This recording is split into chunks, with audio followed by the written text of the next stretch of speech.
أعوذ بالله من الشيطان الرجيم. سورة الممتحنة مدنية. بسم الله الرحمن الرحيم. يا أيها الذين آمنوا لا تتخذوا عدوي وعدوكم أولياء تلقون إليهم بالمودة وقد كفروا بما جاءكم من الحق يخرجون الرسول وإياكم أن تؤمنوا بالله ربكم إن كنتم خرجتم جهادا في سبيلي وابتغاء مرضاتي تصرون إليهم بالمودة وأنا أعلم بما أخفيتم وما أعلنتم ومن يفعله منكم فقد ضل سواء السبيل. إن يثقفوكم يكونوا لكم أعداء ويبسطوا إليكم أيديهم وألسنتهم بالسوء وودوا لو تكفرون. لن تنفعكم أرحامكم ولا أولادكم يوم القيامة يفصل بينكم والله بما تعملون بصير. قد كانت لكم أسوة حسنة في إبراهيم والذين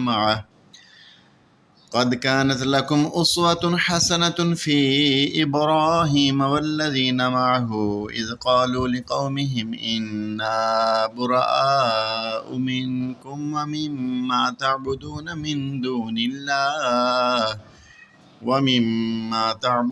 من دون الله كفرنا بكم وبدا بيننا وبينكم العداوة والبغضاء أبدا حتى تؤمنوا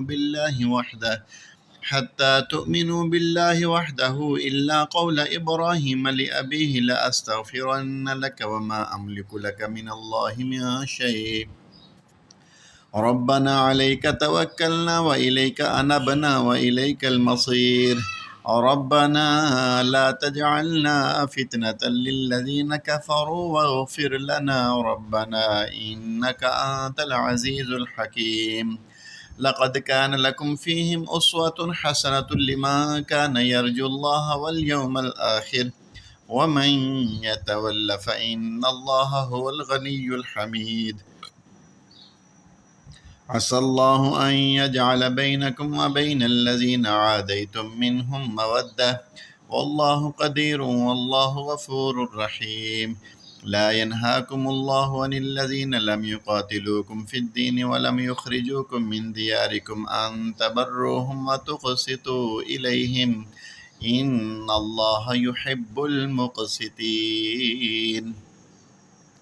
إنما ينهاكم الله عن الذين قاتلوكم في الدين وأخرجوكم من دياركم وظاهروا على إخراجكم أن تولوهم ومن يتولهم فأولئك هم الظالمون.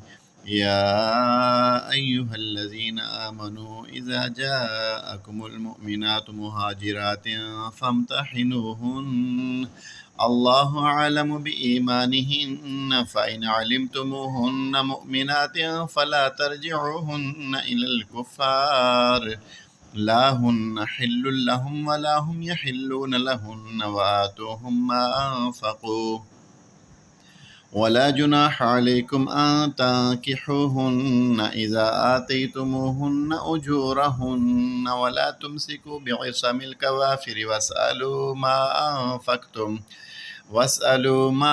أنفقتم وليسألوا ما أنفقوا ذلكم حكم الله يحكم بينكم والله عليم حكيم. وإن فاتكم شيء من أزواجكم إلى الكفار فعاقبتم فآتوا الذين ذهبت أزواجهم مثل ما أنفقوا واتقوا الله الذي أنتم به مؤمنون. يا أيها النبي إذا جاءك المؤمنات يبايعنك على ألا يشركن بالله شيئا ولا يسرقن ولا يزنين بالله شيئا ولا يسرقن ولا يزنين ولا يقتلن أولادهن ولا يأتين ببهتان يفترينه بين أيديهن وأرجلهن ولا يعصينك في معروف فبايعهن واستغفر لهن الله إن الله غفور رحيم. يا أيها الذين آمنوا لا تتولوا قوما غضب الله عليهم قد يئسوا من الآخرة كما يئس الكفار من أصحاب القبور. آمنت بالله صدق الله العظيم.